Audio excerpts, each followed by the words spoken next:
Assalamualaikum semua, bersambung kepada video unboxing dan juga pandang pertama Xperia One Mark 5.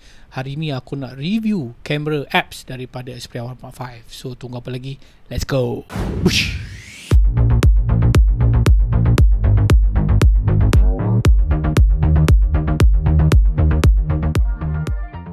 Perkara pertama yang aku sangat-sangat nak test adalah dari segi overheat issue.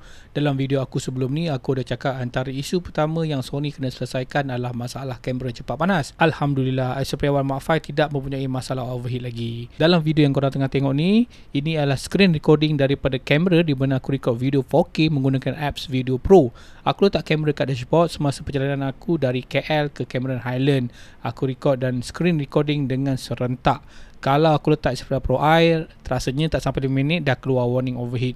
Tapi untuk Xperia One Mark 5 ni, aku record lebih 30 minit masih lagi steady. Lepas tu aku stop dan aku sambung record lagi, masih tak ada sebarang amaran overheat. Bagus Xperia One Mark 5 handle issue overheat. Dah habis aku record apa semua, aku ambil phone dan aku pegang phone. Masa tu aku rasa macam dia panas tapi tak adalah panas sangat. Secara rumusan aku boleh cakap Xperia One Mark 5 lulus dari segi overheat test. Beberapa hari sebelum aku ke Cameron, aku bawa Xperia One Mark 5 ni untuk shoot street fotografi. Aku join workshop Sony dengan Master Street Fotografi Malaysia iaitu Chot Touch. Sony dengan baik hati sudi belanja sarapan sandwich dan kopi. Gambar-gambar ni semua straight out of camera daripada Xperia One Mark 5. Selesai sarapan, mula-mula aku nak kongsikan apakah perbezaan creative look pada Xperia One Mark 5 ni. First thing, aku set creative look kepada ST, aku shoot manual mode dan aku set file RAW JPEG. Aku menggunakan lens 24mm dengan image sensor S-Multi Sony yang baru. Okey, jom tengok semua hasil gambar yang aku shoot menggunakan pelbagai creative look pada Xperia One Mark 5 ni. Setting kamera korang boleh tengok dekat screen dan semua gambar yang aku share korang ni ialah straight out of camera, tak ada editing, tak ada cropping.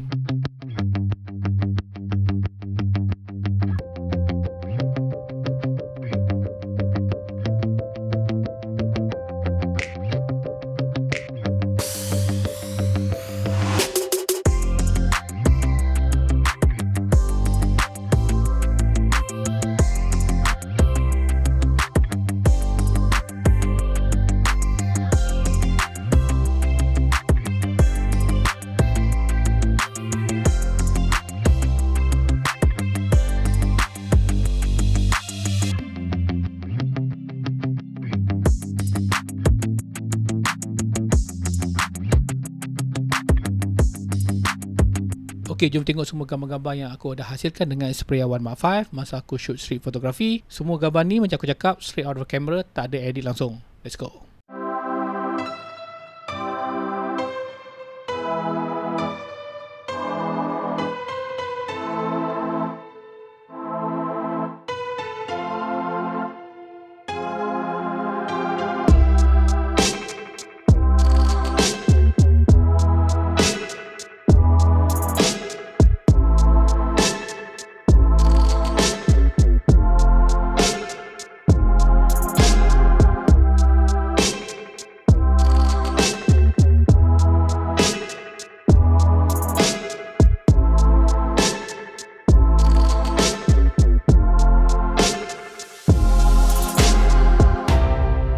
Okey, jom kita sambung balik perjalanan aku pergi ke Cameron Highland. Aku beritahu dekat bini aku cari hotel yang dekat dengan pasar Cameron Highland. So kita orang duduk dekat area sini dan lepas maghrib aku dengan bini aku pun berjalan pergi ke pasar malam. Dekat je, tak paling minit dah sampai. Aku sekarang tengah on the way pergi ke pasar malam dekat Cameron Highland dengan so sekarang ni aku menggunakan front kamera depan untuk One Mark 5 ni, dan mic dia mic daripada phone ni lah. So inilah kualiti video kalau korang nak vlog ke apa semua kan. So inilah kualiti audio dia, video dia macam mana. Sekarang ni dalam pukul apa lah, sekarang ni dalam pukul 7.56 dekat Cameron Highland. Gelap je dekat Cameron Highland. So aku saja je guna front camera ni sebab nak test kualiti kalau kita vlog macam ni, macam mana audio dia, macam mana kualiti gambar dia kan. Alright, so nanti aku tukar bahagian depan pula, korang tengok macam mana kualiti bahagian hadapan. Sekejap. Okey, ni sekarang Aku tersalah setting mic di mana aku set mic kepada voice priority rear. Oleh yang demikian, audio mic pada video ni tak kuat. Aku sepatutnya tukar mic kepada setting all direction iaitu stereo.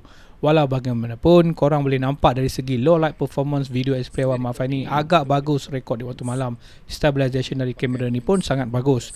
Sepanjang berjalan-jalan shopping dan mengambil gambar di pasar malam Cameron, aku sangat berpuas hati dengan performance night shoot daripada Xperia 1 Mark V ni. Hasil gambar yang dihasilkan oleh Xperia 1 Mark V ni pada waktu malam sangat clean dan detail resolution gambar waktu malam sangat mantap. Jom tengok semua gambar-gambar yang aku dah hasilkan menggunakan Xperia 1 Mark V Automatic Mode Night Shooting On.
Keesokan paginya, aku pergi ke Sungai Palasti Farm untuk shoot sunrise. Masa aku sampai dekat tempat tu, memang gelap gila, tak nampak apa langsung.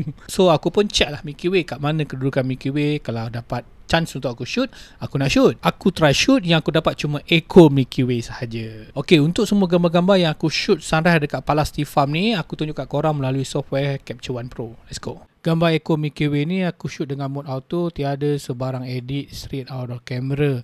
Yang ni pula aku shoot secara vertical. Angle yang sama, cuma aku shoot secara vertical lah. Gambar ni semua aku shoot dengan shutter speed 15 saat. Untuk gambar ni pula aku tembak ke arah lokasi matahari timbul kat sini. Matahari timbul ke arah sini. So gambar ni aku ambil dengan shutter speed 30 saat. Kualiti gambar yang terhasil bagi aku okey lah untuk smartphone. Jom compare JPEG dan juga RAW. Sekejap aku nak asingkan gambar left and right supaya senang korang nak tengok. So yang pertama aku nak tunjuk dari segi perbezaan warna. Yang ini ialah aku shoot menggunakan JPEG, yang ini aku shoot menggunakan RAW.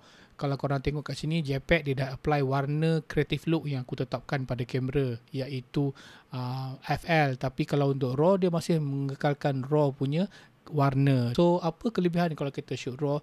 Yang pertama ialah kalau kita nak edit warna. So sekarang aku akan pilih tab warna. Sekiranya aku nak ubah warna pada RAW file, tengok aku tukar jadi macam ni. Alright. Memang atas ni nampak macam merah kan. So semua langit ni jadi merah. So katakanlah aku nak menggunakan setting yang sama, warna yang sama dekat RAW file ni, dan aku transfer warna yang sama dekat sini. So korang tengok JPEG tak dapat nak proses warna dengan banyak, dengan baik berbanding dengan RAW file, sebab data yang disimpan oleh RAW file ni memang banyak berbanding dengan JPEG, jadi dia tak dapat nak buat. Selepas tu aku nak tunjuk pula dari segi kalau kita nak recover highlight dan juga shadow. Okay, sekejap aku nak reset dulu. Okay, dulu dah reset. So katakanlah aku nak adjust dari segi exposure highlight. Kalau tengok kat sini ini ialah highlight kat sini untuk RAW, yang ini ialah highlight untuk JPEG. Dan korang perasan yang RAW punya highlight dia banyak benda recover, banyak benda yang di capture berbanding dengan JPEG di mana yang ini dah hilang dah. So sekarang ni aku akan recover highlight. Untuk highlight ni aku akan turunkan kat sini. Alright, ini untuk JPEG punya file nampak beza Dan ini ialah untuk highlight RAW. Korang nampak perbezaan dari segi kualiti gambar bila kita ambil raw, kat situ ada kelebihan dia lah. Bagaimana pula dengan shadow? Tadi kita dah tengok highlight dan sekarang kita nak tengok pula dari segi shadow. Dari segi shadow, kita boleh tengok dekat sini, raw file dia akan lebih banyak shadow yang dia kumpulkan berbanding dengan JPEG. Shadow dah banyak yang hilang. Tetapi apa kata jom kita recover bahagian shadow pada raw dan juga JPEG file. So kat sini, bahagian shadow ni aku akan tarik. Alright, so sekarang ni ini ialah yang shadow yang aku dah recover, dan juga untuk JPEG je kita tarik shadow. Dan korang nampak lah lagi sekali di mana raw file dia akan jauh lebih baik recovering shadow berbanding dengan JPEG di mana tak ada langsung data dekat sini. Salah satu benda kenapa aku masih lagi menggunakan kamera mirrorless untuk shoot landscape ataupun dalam keadaan sunset dan juga sunrise ialah dari segi recovery shadow dan highlight. So korang tengok dekat sini nampak ni benda merah-merah ni yang putih-putih ni, ini ialah yang dipanggil hot pixel. Nampak ni. So kalau aku nak recover shadow tadi aku dah recover shadow, nampak benda tu akan nampak lebih jelas. Ini belum lagi aku buat recovering secara total.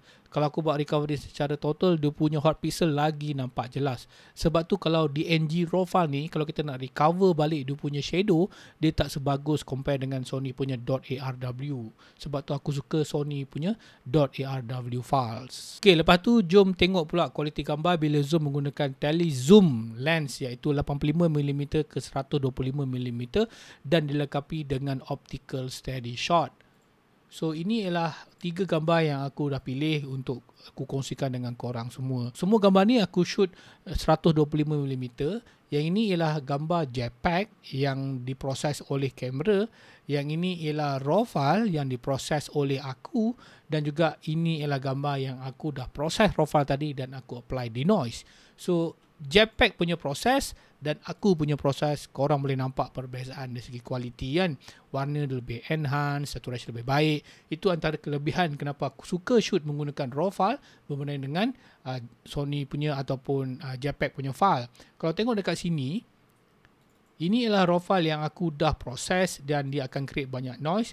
Dan ini ialah gambar yang aku dah proses, aku dah denoise menggunakan Topaz Denoise AI. So korang boleh nampak hasil dia jauh lebih baik berbanding dengan JPEG dan juga jauh lebih baik berbanding dengan raw file DNG. Okay, dah tiba masa untuk aku kongsikan benda-benda ataupun perkara-perkara penambahbaikan yang perlu pada Xperia 1 Mark V ni untuk menjadikan dia kamera yang lebih baik di masa akan datang. Yelah, tak ada smartphone yang boleh dikatakan perfect buat masa sekarang. Yang pertama, yang ini tak ada kaitan dengan Xperia sangat lah. Yang ni berkaitan dengan Android, di mana kalau kita buat live, Android tak boleh pilih lens secara automatik bila kita tengah buat live. Itu antara benda yang aku sangat jealous dengan pengguna iPhone, di mana kalau kita buat live dengan menggunakan iPhone, kita boleh tukar kamera sama ada nak pakai yang makro ataupun yang standard ataupun nak pakai yang wide ataupun yang zoom semua. So benda ni dibuat secara automatik. Kalau Android tak boleh, dia kena pilih satu sahaja. Kedua, Xperia masih lagi lemah dalam pembangunan teknologi AI. Bagi mereka yang menggunakan iPhone, dia ada satu software,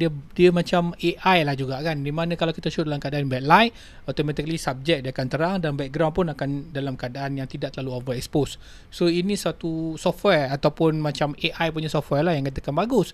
Tapi kalau untuk Xperia ni masih lagi lemah untuk teknologi-teknologi ni. HDR punya teknologi pun masih belum di tahap yang boleh dikatakan baik lagi buat masa sekarang. Kenapa aku cakap pentingnya ada AI pada smartphone kamera ialah kerana sekarang AI ni satu benda yang trending, satu benda yang baru, yang bagus. Even Sony punya mirrorless camera pun dah menggunakan dedicated AI processor, tapi sedangkan Xperia tidak menggunakan apa-apa teknologi AI pada smartphone Xperia 1 Mark V ni. Ketiga bagi aku ialah dari segi raw file DNG yang digunakan pada Xperia 1 Mark V ni. Aku sebenarnya bukan penggemar kepada raw file DNG. Aku lebih suka raw file daripada Sony mirrorless iaitu .arw. File raw daripada DNG ni dia terlalu besar dan juga kasar dari segi dia punya data. Bukannya tak bagus DNG ni, tapi kalau kita pakai .arw lagi baik, lagi bagus. Ialah pemandangan ialah Sony punya kamera ataupun Sony punya teknologi. So lebih baik pakai .arw punya raw file. Yang keempat dan terakhir daripada aku ialah time-lapse ataupun SNQ. Come on Sony. Phone-phone lain semua dah ada time-lapse. Sony Xperia 1 sampai sekarang, sampai yang baru termasuk Pro I, tidak ada time-lapse feature langsung. Kalau nak record time-lapse, kena install third party punya apps. Aduh, tak best lah install third party lah. Mesti kena pakai apps daripada Sony sendiri. Baru best. Alright guys, hampir semua soalan aku dah jawab dekat video YouTube dan juga dekat TikTok video. Terima kasih kerana masih setia dengan channel aku. Jangan lupa tekan butang subscribe dan follow. Kita jumpa lagi di video akan datang. Assalamualaikum. Bye-bye.